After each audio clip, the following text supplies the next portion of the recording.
महानगरपालिका निवडणुकीचा निकाल लागून आता 5 दिवस उलटलेत, पण अजूनही बहुचर्चित मुंबई महानगरपालिकेवर कोणत्या पक्षाचा महापौर बसणार हे कळलेलं नाहीये। अर्थात आरक्षणाची सोडत अजून निघालेली नाहीये आणि जोवर ही आरक्षणाची सोडत निघत नाही तोपर्यंत महापौर पदाच्या निवडीच्या प्रक्रियेला सुरुवात होत नाही आणि हेच त्याचं खरं कारण आहे। पण माध्यमांमधल्या चर्चांमध्ये वेगवेगळ्या शक्यतांना वाटा फुटलेल्या दिसतायत। त्यामुळे मुंबईचा महापौर भाजप, शिवसेना की उबाठा कोणाचा होणार असा संभ्रम माध्यम निर्माण करताना दिसतायत। आता हा सगळा आकड्यांचा खेळ आहे। मुंबई महापालिकेत 114 हा बहुमताचा आकडा आहे आणि महायुतीकडे 118 एवढं संख्याबळ आहे, म्हणजे 4 ने जास्त आहे। आणि अर्थातच जनतेने सुद्धा महायुतीलाच कौल दिलाय।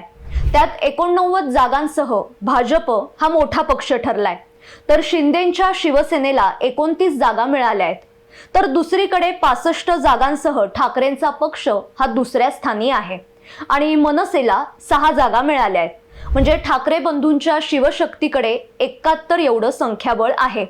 आता देवाच्या मनात असेल तर उबाठाचा महापौर होईल अशी विधानं आता ठाकरे सेनेकडून ऐकू येऊ लागली आहेत। म्हणजे त्यांना दिवा स्वप्न पडायला लागलंय। सत्तेत येण्यासाठी उद्धव ठाकरे आता जुळवाजुळव करताना दिसतायत। महायुतीचा आणि खास करून भाजपचा महापौर सत्तेत बसू नये यासाठी उद्धव ठाकरे काहीही करू शकतात। आता इतर पक्षांचं संख्याबळ काय आहे ते आधी पाहूया।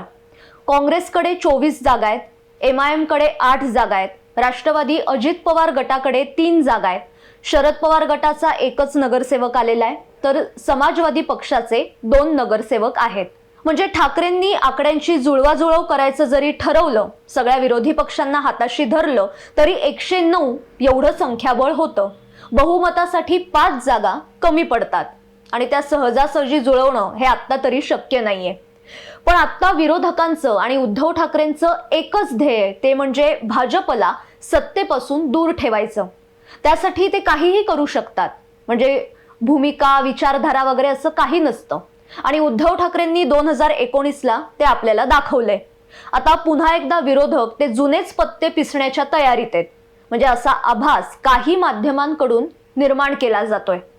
देवाच्या मनात असेल तर महापौर होईल अशी पुडी उद्धव ठाकरेंनी सोडून दिली आणि दुसरीकडे एकनाथ शिंदेंचे नगरसेवक हे थेट ताजलँड्स हॉटेलमध्ये मुक्कामी होते। त्यामुळे चर्चांना उधाण आलं। आता वेगवेगळ्या शक्यतांना काही ठराविक माध्यमच हवा देताना दिसतायत।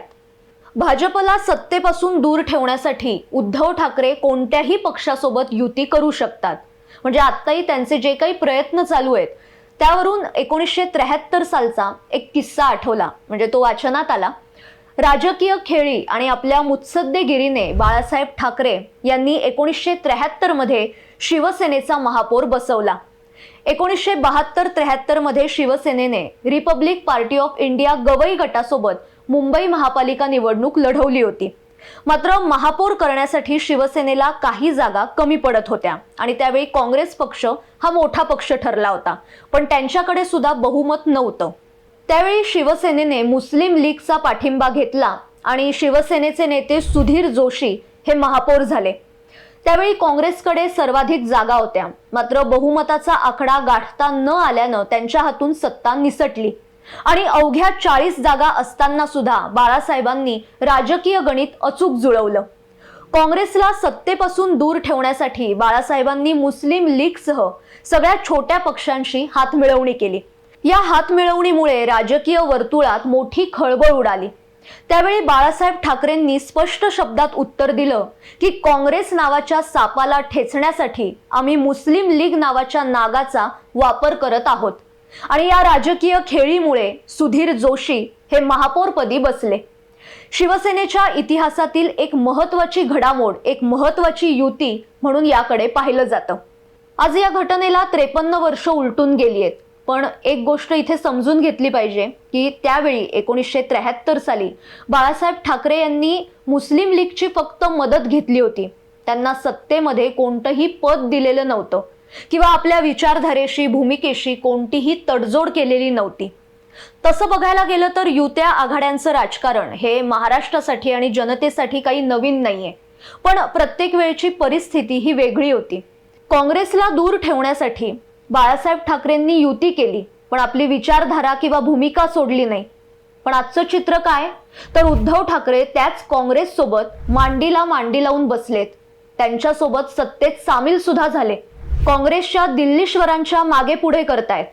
बाळासाहेबांनी ज्या काँग्रेसला कायम विरोध केला, ये मैं मेरी शिवसेना की कांग्रेस नहीं होना दूंगा, नहीं, कभी नहीं. और मुझे जब ये मालूम होगा कि हो रही है तो I will close my shop. त्याच काँग्रेस सोबत उद्धव ठाकरेंनी हात मिळवणी करून सत्तेचं दुकान थाटलं. आणि यात विरोधाभास असा आहे की बाळासाहेबांनी काँग्रेस नावाच्या सापाला दूर ठेवण्यासाठी त्यावेळी युती केली होती. पण आज उद्धव ठाकरेंनी त्याच सापाला जवळ करून एकेकाळचा मित्र पक्ष असलेल्या भाजपला सत्तेपासून दूर ठेवण्यासाठी हा सगळा खटाटोप सुरू केलाय. आणि त्यासाठी मुस्लिमांचं लांगुल चालन सुद्धा उद्धव ठाकरे करतायत. सत्तेसाठी, मतांसाठी त्यांच्या मागे धावतायत. पाकिस्तान जिंदाबादचे नारे देणाऱ्या आणि दंगली पेटवणाऱ्या रशीद मामूला उद्धव ठाकरेंनी निवडून आणलं. आणि याच महापालिका निवडणुकीच्या काळात एक गाणं प्रचंड व्हायरल झालंय, म्हणजे ते तुम्ही सुद्धा ऐकलं असेल.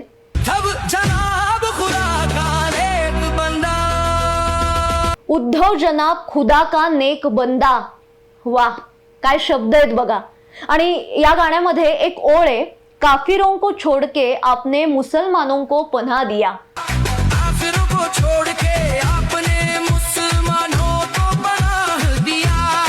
म्हणजे शिवसेनेचा, बाळासाहेब ठाकरेंचा ढाण्या वाघ खुदा का नेक बंदा कधी झाला ते कळलं सुद्धा नाही.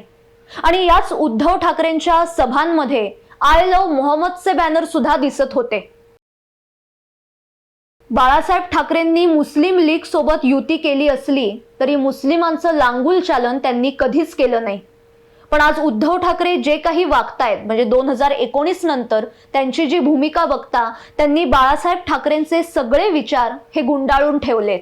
आता उद्धव ठाकरे किंवा त्यांच्या पक्षाचे नेते आणि काही ठराविक माध्यमं काहीही चर्चा चघळत असल्या तरी मुंबईमध्ये महायुतीचाच महापौर बसणार यात काही शंका नाही. राज्यातल्या 29 महानगरपालिकांमध्ये महापौर पदांचं आरक्षण निश्चित करण्यासाठी उद्या मंत्रालयात सोडत काढली जाणार आहे. महापौर पदासाठी आरक्षण निश्चित झाल्यानंतरच विविध महानगरपालिकांमध्ये महापौर पदाच्या निवडीची प्रक्रिया सुरू होईल आणि सत्ता स्थापनेच्या हालचालींना खऱ्या अर्थाने वेग येईल. सोडत निघाल्यानंतरच महापौर कोण होईल हे आपल्या समोर येईल आणि तोपर्यंत हवेतल्या चर्चा या सुरूच राहणार आहेत. आजच्या भागात इथेच थांबते, पण याविषयी तुम्हाला काय वाटतं ते नक्की कळवा. आणि अशाच महत्त्वाच्या विषयांसह आपण सातत्याने भेटणार आहोत. त्यासाठी साप्ताहिक विवेकच्या YouTube चॅनलला आजच सबस्क्राईब करा. धन्यवाद.